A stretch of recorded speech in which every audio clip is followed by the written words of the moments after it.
ವಿದ್ಯಾರ್ಥಿಗಳಿಗೆ ಸ್ವಾಗತ. ಈಗ ನೋಡಿ, ನಿಮ್ಮ ಭೂಗೋಳಶಾಸ್ತ್ರದ ಪೂರ್ವ ಸಿದ್ಧತಾ ಪರೀಕ್ಷೆ 1 ಪ್ರಿಪರೇಟರಿ 1 ಈ ಒಂದು ಪ್ರಶ್ನೆ ಪತ್ರಿಕೆಯ ಸಂಪೂರ್ಣ ಉತ್ತರಗಳನ್ನು ನೋಡೋಣ. ನೋಡಿ, ಇವತ್ತು ನಡೆದಂಥ ಕನ್ನಡ ಪರೀಕ್ಷೆಯಲ್ಲಿ ಮಾಡೆಲ್ ಕ್ವಶನ್ ಪೇಪರ್ 1, 2, 3 ಮತ್ತು ಪ್ರಿಪರೇಟರಿ 1, 2 ನೋಡಿದಾಗ ಮೋರ್ ದೆನ್ 60 to ಆಲ್ಮೋಸ್ಟ್ 70% ಅಂತ ಹೇಳ್ಬೋದು. ಎಲ್ಲ ಇವನ್ನ ತೊಗೊಂಡ್ರೆ 70% ಅವೇ ಪ್ರಶ್ನೆಗಳನ್ನು ರಿಪೀಟ್ ಆಗಿ ಕೇಳಿದರು. ಆದ ಕಾರಣ ನೀವು ಮಾಡೆಲ್ ಕ್ವಶನ್ ಪೇಪರ್ 1, 2, 3 ಮತ್ತು ಪ್ರಿಪರೇಟರಿ 1 and 2 ಓದೋದ್ರಿಂದ ತುಂಬ ಅನುಕೂಲ ಇದೆ. ಆಲ್ಮೋಸ್ಟ್ 60 to 70% ಕನ್ನಡದಲ್ಲಿ ರಿಪೀಟ್ ಆಗಿದೆ. ಅದನ್ನು ನೀವು ನೋಡ್ಬೋದು ಇವತ್ತು ನಡೆದಂಥ ಪರೀಕ್ಷೆಯಲ್ಲಿ. ಆದ ಕಾರಣ ಈಗಾಗಲೇ ನಾನು ನಿಮ್ಮ ಈ ಭೂಗೋಳಶಾಸ್ತ್ರದಲ್ಲಿ ಮಾಡೆಲ್ ಕ್ವಶನ್ ಪೇಪರ್ 1, 2, 3 ವಿಡಿಯೋ ಮಾಡಿ ಹಾಕಿದ್ದೀನಿ. ಈಗ ಪ್ರಿಪರೇಟರಿ 1 and 2 ಉತ್ತರಗಳನ್ನು ಹೇಳ್ತಾ ಇದ್ದೀನಿ. ಸಂಪೂರ್ಣ ಉತ್ತರಗಳಿವೆ, ನೋಡಿ. ನಿಮಗೆ ಯಾವುದೇ ಸಬ್ಜೆಕ್ಟ್ ಒಂದು PDF-ಗಳು ಬೇಕಂದರೆ 99 ಫೋನ್ಪೇ ಮಾಡಿ ನೀವು ಪಡೀಬಹುದು. ಇದು ನಿಮಗೆಲ್ಲ ಗೊತ್ತೇ ಇದೆ, ಬಹಳಷ್ಟು ವಿದ್ಯಾರ್ಥಿಗಳು ತೆಗೆದುಕೊಂಡಿದ್ದೀರಾ. ಈಗ ಮಲ್ಟಿಪಲ್ ಚಾಯ್ಸ್ ಕ್ವಶನ್ಸ್ ಆನ್ಸರ್ನ ನೋಡೋಣ. ಮಾನವ ಭೂಗೋಳಶಾಸ್ತ್ರ ಎಂಬ ಪದವನ್ನು ಪ್ರಥಮ ಬಾರಿಗೆ ಬಳಸಿದವರು ನೋಡಿ, ಫ್ರೀಡ್ರಿಚ್ ರಾಟ್ಜೆಲ್. ಪ್ರಪಂಚದ ಅತಿ ಕಡಿಮೆ ಜನಸಂಖ್ಯೆ ಹೊಂದಿದ ಭೂಖಂಡ ಆಸ್ಟ್ರೇಲಿಯಾ. ಸಮಶೀತೋಷ್ಣ ವಲಯದಲ್ಲಿ ಮರ ಕಡಿಯುವ ಉದ್ಯಮವು ಹೆಚ್ಚು ಅಭಿವೃದ್ಧಿಯಾಗಿದೆ. ವಿಸ್ತಾರವಾದ ಪ್ರದೇಶದಲ್ಲಿ ಒಂದೇ ಜಾತಿಯ ಮರಗಳಿವೆ ಮತ್ತು ಉತ್ತಮ ಸಾರಿಗೆ ಸೌಲಭ್ಯ ಅಭಿವೃದ್ಧಿ ಹೊಂದಿದೆ. ಎ ಮತ್ತು AR ಎರಡೂ ಸರಿ, ಅಂದರೆ ಅಸರ್ಷನ್ ರೀಸನಿಂಗ್ ಎರಡೂ ಸರಿ. ಇಲ್ಲಿ ಕೆಳಗಿನ ಸರಿಯಾದ ಜೋಡಿಯನ್ನು ಆಯ್ಕೆ ಮಾಡಿ ನೋಡಿ. ಅಣೆಕಟ್ಟು ಮತ್ತು ಯಾವ ಇದಕ್ಕೆ ಕಟ್ಟಿದ್ದಾರೆ ಅನ್ನೋದನ್ನು. ಬಾಕ್ರಾ ಅಣೆಕಟ್ಟು ಗೋವಿಂದ ಸಾಗರ, ನಾರಾಯಣಪುರ ಅಣೆಕಟ್ಟು ಬಸವಸಾಗರ, ತುಂಗಭದ್ರಾ ಅಣೆಕಟ್ಟು ಪಂಪಸಾಗರ. ಈ ಮೂರು ಕೂಡ ಸರಿಯಾಗಿವೆ. ಆದ ಕಾರಣ ಆಪ್ಷನ್ ಡಿ ಅನ್ನುವಲ್ಲಿ 1, 2, 3 ಸರಿ ಅಂತಿದೆ, ಅದು ಸರಿಯಾದ ಉತ್ತರ. ಇನ್ನು ಇಲ್ಲಿ ಪಟ್ಟಿ 1ಅನ್ನು 2ರೊಂದಿಗೆ ಹೊಂದಿಸಿ ಅಂತ ಕೊಟ್ಟಿದ್ದಾರೆ ನೋಡಿ. ಯಾವ್ಯಾವ ಕಚೇರಿ ಎಲ್ಲೆಲ್ಲಿ ಇದೆ ಅಂತ ನೋಡಿ. ಕೇಂದ್ರ ರೈಲ್ವೆ ಎಲ್ಲಿದೆ? ಮುಂಬೈಯಲ್ಲಿದೆ. ನೈಋತ್ಯ ರೈಲ್ವೆ ನಿಮಗೆಲ್ಲ ಗೊತ್ತಿದೆ, ನೈಋತ್ಯ ರೈಲ್ವೆ ನಮ್ಮ ಹುಬ್ಬಳ್ಳಿಯಲ್ಲಿದೆ. ದಕ್ಷಿಣ ರೈಲ್ವೆ ಚೆನ್ನೈಯಲ್ಲಿದೆ. ಉತ್ತರ ರೈಲ್ವೆ ನವದೆಹಲಿಯಲ್ಲಿದೆ ನೋಡಿ. ಕೇಂದ್ರ ರೈಲ್ವೆ ಮುಂಬೈ, ನೈಋತ್ಯ ರೈಲ್ವೆ ಹುಬ್ಬಳ್ಳಿ, ದಕ್ಷಿಣ ರೈಲ್ವೆ ಚೆನ್ನೈ, ಉತ್ತರ ರೈಲ್ವೆ ನವದೆಹಲಿಯಲ್ಲಿದೆ. ಇನ್ನು ಆವರಣದಲ್ಲಿ ನೀಡಿರುವ ಸೂಕ್ತವಾದ ಪದವು ಆರಿಸಿ ಬರೆಯಿರಿ ಎಂದರೆ, ಚಾರ್ಲ್ಸ್ ಡಾರ್ವಿನ್ 1859ರಲ್ಲಿ ಒರಿಜಿನ್ ಆಫ್ ಸ್ಪೀಸೀಸ್ ಪುಸ್ತಕ ಪ್ರಕಟಿಸಿದರು. ಅಂತಾರಾಷ್ಟ್ರೀಯ ಜನಸಂಖ್ಯಾ ದಿನವನ್ನು ಪ್ರತಿ ವರ್ಷ ಜುಲೈ 11ರಂದು ಆಚರಿಸಲಾಗುವುದು. ಹಿರಾಕುಡ್ ಯೋಜನೆ ನಿರ್ಮಿಸಿರುವ ರಾಜ್ಯ ಒಡಿಸ್ಸಾ. ಸ್ವಾಭಾವಿಕ ಅನಿಲ ಮೀಥೇನ್ ಅನ್ನು ಪ್ರಧಾನವಾಗಿ ಒಳಗೊಂಡ ಅನಿಲ ರೂಪದ ಹೈಡ್ರೋಕಾರ್ಬನ್ ಆಗಿದೆ. ಭಾರತದಲ್ಲಿ ಉಪಗ್ರಹಗಳನ್ನು ನಿರ್ಮಿಸುವ ಮತ್ತು ಉಡಾಯಿಸುವ ಕಾರ್ಯವನ್ನು ನಿರ್ವಹಿಸುವ ಸಂಸ್ಥೆ ಇಸ್ರೋ. ಇನ್ನು ಹೊಂದಿಸಿ ಬರೆಯಿರಿ ನೋಡಿ, ಆಲ್ರೆಡಿ ಹೊಂದಿಸಿ ಬರೆದೇ ಕೊಟ್ಟಿದ್ದೀವಿ. ಅಮೆಜಾನ್ ಪ್ರದೇಶ, ರೆಡ್ ಇಂಡಿಯನ್ ರೈಟರ್, ವಿಶ್ವದ ಅತಿ ದೊಡ್ಡ ನ್ಯೂಸ್ ಪೇಪರ್ ಏಜೆನ್ಸಿ, ಕೈಗಾರಿಕಾ ನಗರ ಜಮ್ಶೆಡ್ಪುರ್. ಟ್ಯುಬೆಕ್ಟಮಿ ಮಹಿಳಾ ಸಂತಾನ ಹರಣ ಶಸ್ತ್ರಚಿಕಿತ್ಸೆ.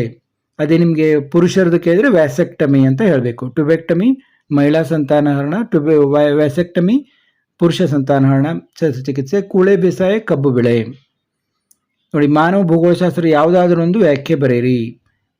ಮಾನವನ ಮೇಲೆ ಪರಿಸರದ ಪ್ರಭಾವಗಳನ್ನು ಕುರಿತ ಅಧ್ಯಯನವೇ ಮಾನವ ಭೂಗೋಳಶಾಸ್ತ್ರ. ಪ್ರಪಂಚದ ಸರಾಸರಿ ನಿರೀಕ್ಷಿತ ಜೀವಿತಾವಧಿ ನೋಡಿ 68.09 ವರ್ಷಗಳು. ಇಂಡೋನೇಷ್ಯಾದಲ್ಲಿ ಸ್ಥಳಾಂತರ ಬೇಸಾಯಕ್ಕಿರುವ ಹೆಸರು ಲಾಡಂಗ್. ಸೇಲ್ ವಿಸ್ತರಿಸಿ. The steel authority of India limited, ಭಾರತೀಯ ಉಕ್ಕು ಪ್ರಾಧಿಕಾರ. ಭಾರತದ ಅತಿ ಉದ್ದವಾದ ಅನಿಲ ಕೊಳವೆ ಮಾರ್ಗ ಯಾವುದು? HBJ, ಹಜೀರ್, ಬಿಜಯಪುರ್, ಜಗದೀಶ್ಪುರ್ ನೋಡಿ. 2ರಿಂದ 3 ವಾಕ್ಯಗಳಲ್ಲಿ, ಪ್ರತಿಯೊಂದನ್ನು ಓದೋದಿಲ್ಲ ನಾನು, ನೋಡ್ತಾ ಹೋಗಿ. ಮಾನವ ಮತ್ತು ಪರಿಸರ ಸಂಬಂಧದ ಚಿಂತನಾ ಪಂಥಗಳನ್ನು ಹೆಸರಿಸಿ ನೋಡಿ. ಜರ್ಮನ್ ಪಂಥ, ಫ್ರೆಂಚ್ ಪಂಥ. ಪರಿಸರ ಪ್ರಭುತ್ವವಾದ, ಸಾಧ್ಯತವಾದ, ನಿಂತು ಹೊರಡುವ ಪರಿಸರವಾದ, 3 ಇದಾವೆ ನೋಡಿ. ಜನಸಂಖ್ಯಾ ಬೆಳವಣಿಗೆಯ ಘಟಕಗಳನ್ನು ಬರೆಯಿರಿ ನೋಡಿ. ಜನನ ಪ್ರಮಾಣ, ಮರಣ ಪ್ರಮಾಣ ಮತ್ತು ವಲಸೆ ಬಗ್ಗೆ ಬರೀಬೇಕು. ಗಣಿಗಾರಿಕೆ ವಿಧಗಳನ್ನು ಪಟ್ಟಿ ಮಾಡಿ. ತೆರೆದ ಗಣಿಗಾರಿಕೆ, ಅಂತರ್ಗುಹೆ ಗಣಿಗಾರಿಕೆ, ಸುರಂಗ ಗಣಿಗಾರಿಕೆ.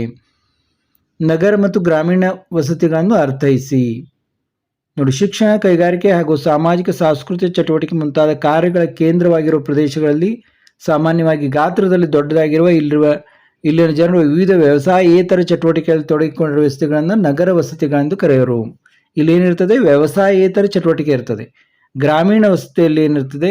ಗಾತ್ರದಲ್ಲಿ ಚಿಕ್ಕದಾಗಿರುವ, ಸ್ಥಳೀಯವಾಗಿ ದೊರಕುವ ಕಟ್ಟಡ ವಸ್ತುಗಳ ನಿರ್ಮಾಣವಾಗಿರುವ ಮತ್ತು ಅಲ್ಲಿನ ಜನರು ಸಾಮಾನ್ಯವಾಗಿ ಪ್ರಾಥಮಿಕ ಆರ್ಥಿಕ ಚಟುವಟಿಕೆಯಾಗಿ ಕೃಷಿ, ಪಶುಸಂಗೋಪನೆ ಮುಂತಾದವುಗಳಲ್ಲಿ ತೊಡಗಿರುತ್ತಾರೆ.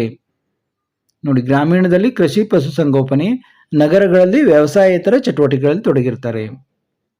ಭಾರತದಲ್ಲಿ ನೀರಾವರಿಯ ಪ್ರಮುಖ ಮೂಲ ಯಾವ್ಯಾವು? ಬಾವಿ ನೀರಾವರಿ, ಕಾಲುವೆ ನೀರಾವರಿ, ಕೆರೆ ನೀರಾವರಿ, ಹನಿ ನೀರಾವರಿ ಮತ್ತು ಸಿಂಪರಣೆ ನೀರಾವರಿ. ಚಿನ್ನ ಉತ್ಪಾದಿಸುವ 2 ಪ್ರಮುಖ ರಾಜ್ಯ ನೋಡಿ, ಕರ್ನಾಟಕ, ಆಂಧ್ರ ಪ್ರದೇಶ. ಎಲ್ಲೆಲ್ಲಿ ಅಂತ ಕೊಟ್ಟಿದೆ. ಭಾರತದ ಆಂತರಿಕ ಮತ್ತು ಅಂತಾರಾಷ್ಟ್ರೀಯ ವಿಮಾನ ನಿಲ್ದಾಣಗಳಿರುವ ವ್ಯತ್ಯಾಸ ನೋಡಿ, ಏನೇನು ವ್ಯತ್ಯಾಸ ಅಂತ ಕೊಟ್ಟಿದೆ. ಜಲ ಮಾಲಿನ್ಯಕ್ಕೆ ಕಾರಣಗಳಾವುವು?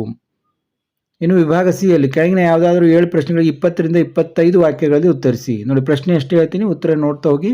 ಜನಸಂಖ್ಯಾ ಆವರ್ತ ಎಂದರೇನು? ಜನಸಂಖ್ಯಾ ಆವರ್ತದ ಹಂತಗಳನ್ನು ವಿಶ್ಲೇಷಿಸಿ. ನೋಡಿ, ಆವರ್ತ ಅಂದರೆ ಏನಂತ ಕೊಟ್ಟಿದೆ ಮೊದಲು, ಆಮೇಲೆ ಇಲ್ಲಿ ಮೊದಲನೇ ಹಂತ, 2ನೇ ಹಂತ, 3ನೇ ಹಂತ, ಆಮೇಲೆ 4ನೇ ಹಂತ, ಆಮೇಲೆ 5ನೇ ಹಂತ. ಆಮೇಲೆ 26ನೇ ಪ್ರಶ್ನೆ ನೋಡಿ, ಸಾರಿಗೆಯ ಮಹತ್ವವನ್ನು ಪಟ್ಟಿ ಮಾಡಿ. ನೋಡಿ, ಸಾರಿಗೆ ಮಹತ್ವದ ಬಗ್ಗೆ ಎಲ್ಲ ನೀಡಿದೆ. ಭಾರತದಲ್ಲಿ ತೀವ್ರ ಜನಸಂಖ್ಯಾ ಬೆಳವಣಿಗೆಯಿಂದ ಉಂಟಾಗುವ ಸಮಸ್ಯೆಗಳನ್ನು ಪಟ್ಟಿ ಮಾಡಿ. ಉತ್ತರವನ್ನು ನೋಡ್ತಾ ಹೋಗಿ. ಇನ್ನು ವಲಸೆಯ ಧನಾತ್ಮಕ ಮತ್ತು ಋಣಾತ್ಮಕ ಪರಿಣಾಮಗಳನ್ನು ವಿಶ್ಲೇಷಿಸಿ. ನೋಡಿ, ಧನಾತ್ಮಕ ಪರಿಣಾಮಗಳು ಮತ್ತು ಋಣಾತ್ಮಕ ಪರಿಣಾಮಗಳು. ಕೃಷ್ಣಾ ಮೇಲ್ದಂಡೆ ಯೋಜನೆ ಪ್ರಮುಖ ಲಕ್ಷಣಗಳು ಮತ್ತು ಉದ್ದೇಶಗಳನ್ನು ವಿವರಿಸಿ. ನೋಡಿ, ಬಹಳಷ್ಟು ಸಾರಿ ಕೇಳಿದರೆ ಅದಕ್ಕೆ ಇಂಪಾರ್ಟೆಂಟ್ ಅಂತ ಹಾಕಲಾಗಿದೆ ಇಲ್ಲಿ. ಹಸಿರು ಕ್ರಾಂತಿ ಅಂದ್ರೇನು? ಹಸಿರು ಕ್ರಾಂತಿಯ ಅನುಕೂಲಗಳನ್ನು ಕುರಿತು ಟಿಪ್ಪಣಿ ಬರೆಯಿರಿ. ನೋಡಿ, ಇದು ಕೂಡ ಬಹಳ ಇಂಪಾರ್ಟೆಂಟ್. ಹಿಂದೆ ಬಹಳಷ್ಟು ಸಾರಿ ಕೇಳ್ತಾರೆ, ಈಗ ಸ್ವಲ್ಪ ಕಡಿಮೆ ಮಾಡಿದ್ದಾರೆ, ಮತ್ತೆ ನಿಮ್ಗೆ ಈಗ ಕೇಳಬಹುದು. ಕಾಫಿ ಬೇಸಾಯಕ್ಕೆ ಬೇಕಾಗುವ ಭೌಗೋಳಿಕ ಅಂಶಗಳನ್ನು ಪಟ್ಟಿ ಮಾಡಿ ಮತ್ತು ವಿವರಿಸಿ. ಖನಿಜಗಳು ಎಂದರೇನು? ಅವುಗಳ ಪ್ರಕಾರಗಳು ಮತ್ತು ಗುಣಲಕ್ಷಣಗಳನ್ನು ಕುರಿತು ಬರೆಯಿರಿ.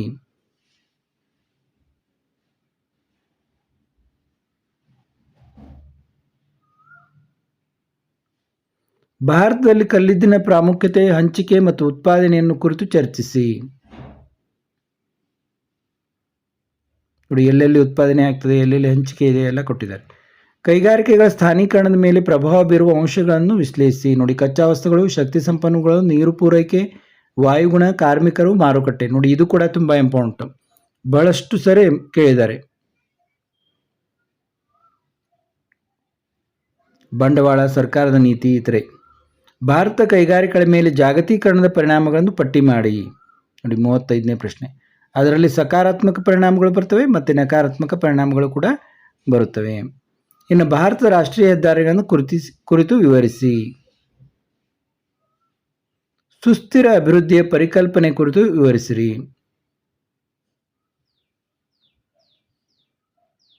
ನೋಡಿ, ಇಲ್ಲಿ ನಿಮಗೆ ಕೆಳಗೆ ಕೊಟ್ಟಿರುವ ಅಂಕಿಅಂಶಗಳನ್ನು ಬಳಸಿಕೊಂಡು ಒಂದು ಸರಳ ರೇಖಾ ಆಲೇಖವನ್ನು ರಚಿಸಿ. ಪ್ರತಿ ಸಲ ಇರ್ತದೆ ವಿಭಾಗ ಡಿ ಯಲ್ಲಿ ಸರಳ ರೇಖಾ ಆಲೇಖ.